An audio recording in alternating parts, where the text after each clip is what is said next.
another thing about Trump is like, he's not an idiot. He has the temperature on culture. He really does. And he can really read the room on every single topic and see where the consensus is in the public online. And he's wrong on this issue. On this one, it's like he's Helen Keller. Yeah. It's like he doesn't know what's going on. So what the hell is that? It's so bizarre. Yeah. You know, that combined with the fact, like, he doesn't seem like the kind of guy who would just be like caving to every demand of a foreign leader to support their war. I mean, especially when he campaigned on ending all the wars. And he is. And he's literally doing everything this guy's telling him to do. Yeah.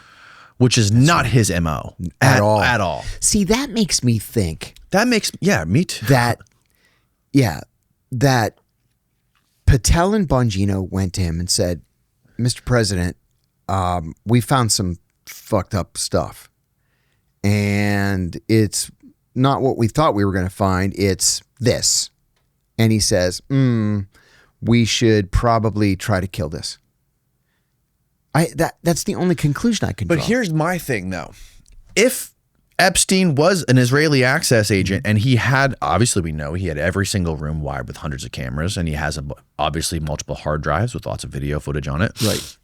That is a thermonuclear weapon. Absolutely. For whoever, I would assume, Israel. Absolutely right. Right? Mm-hmm. So if you let that information leak out to the CIA, your weapon is worthless. Yeah. So how do you think Bongino and Kash Patel would be able to see and know what they have? How would they have access to this stuff? Well, I mean, in a perfect world, the FBI would have access to all of it. Now, yeah, you and I know that that's not the case. But I think I would expect that they would have access to significant portions of it at least. And then getting back to Trump's, well, just because the federal government has been working this case for so long. Remember, Epstein's first conviction was in 2006. Right. So, I mean, there've got to be volumes of files on him, volumes of them. It's not like they're starting from scratch. They've known for a long time who Jeffrey Epstein was and what he was doing. Right. There's probably there's probably endless amounts of footage and evidence that probably implicates a lot of people. Those tapes? But I bet you like 1% of that with like the Bill Gates and Donald Trumps of the world. Right. Those ones are locked away in a vault. You know what? There was a guy who was very, very close to President Reagan. His name was Bloomingdale. He was the founder of Bloomingdale's department stores. And the guy was a billionaire, and he was a member of what used to be called Reagan's kitchen cabinet. So it was all these multimillionaires and billionaires, old white men. They were all friends with Reagan going back to the 40s. Right. So when he would return to California, they would always get together at the ranch, and they would play golf, and they would talk about the issues, and he would take advice from them. So Bloomingdale was banging his girlfriend, and he had a heart attack, and he died on top of her. Okay. And somebody leaked the story to the press.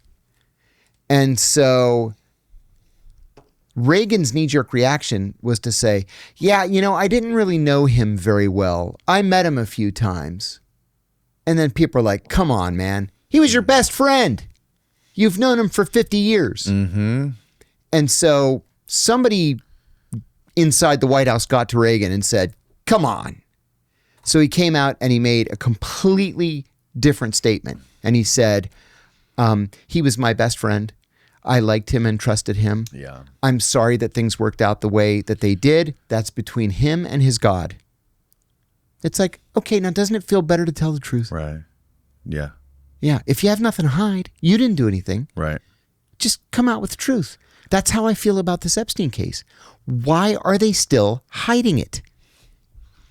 If Kash Patel and Dan Bongino and Pam Bondi and Donald Trump are not involved, just come out with it. What do they have to lose? They have a lot to gain. There's a hard drive sitting in Tel Aviv right now. There has to be. There has to be. That has to be it. That's the only thing I can come up with. Right. This is the most obvious thing, right? If we want to obey Occam's razor. Exactly. That's the most obvious thing. And, you know, when it comes to, what was I going to say? God damn it. When Trump is like blatantly coming out and, you know, and just dismissing this stuff like this, and like every single other person, like they obviously can't get on the same page. It's lazy, you know, like the cover up is very, very lazy. Yes. If there is a cover up, and it's not thought out. And especially when you have Elon going nuclear like this on everything. Like he just said Steve Bannon was in it. Yeah. And we know Steve Bannon, the day Trump fired him, drove to Epstein's house in New York and did that interview with him. Yeah, right. Which is allegedly hours long. Footage has been released of it. Where like Epstein basically said Trump was my best friend for 2 years. You know, talked a lot, said a lot of crazy details that came out, which was like, it was like 2 minutes or 5 minutes or something like that. But we know Bannon's been really close to him and has a bunch of footage of him. So, you know, yeah, it's just a messy, entangled web. And there are lots and lots. It seems like whatever it is, it's got to be like the Rosetta Stone to basically kneecap every single powerful person in the world. Yeah. Yeah. I would have to agree. Except for Dershowitz, because remember, he kept his underwear on. At least he told us that he kept his underwear on as the 16-year-old was massaging his 86-year-old body. Oh, my God. Yeah. You know, the other funny thing about this is one of the victims, the first two victims, the two sisters, it was Maria Farmer and I think Annie Farmer. Yeah. Were some of the first two. Right. They were ignored when they talked about when they gave their stories in the very beginning before Epstein died. And they came out and they were explaining, you know, how, you know, Maria Farmer, she worked the front desk at his Manhattan office. And she talked about Bill Clinton and, you know, all of the right-wing Clinton haters were like, thank you, Maria Farmer, for coming out and exposing this Bill Clinton stuff. And she was like, you guys are living in La La Land. Yeah, you don't get it. She's like, you don't understand. Trump was here 3 days a week. And she's and there was an interview where she was on video saying, talking about the day that Epstein brought Trump in for the first time, and he was like looking her up and down, like, and then Epstein goes to her, says to Trump, she's not for you. Like, they want to ignore that, right? Like everybody was a part of this, and it's like, it is it's mutually assured destruction if it gets out. What an awful system we have. And it is it's fucking disgusting. And, you know, but I will never ever accept that there is not one single person worthy of an indictment besides Ghislaine Maxwell. It's just not possible.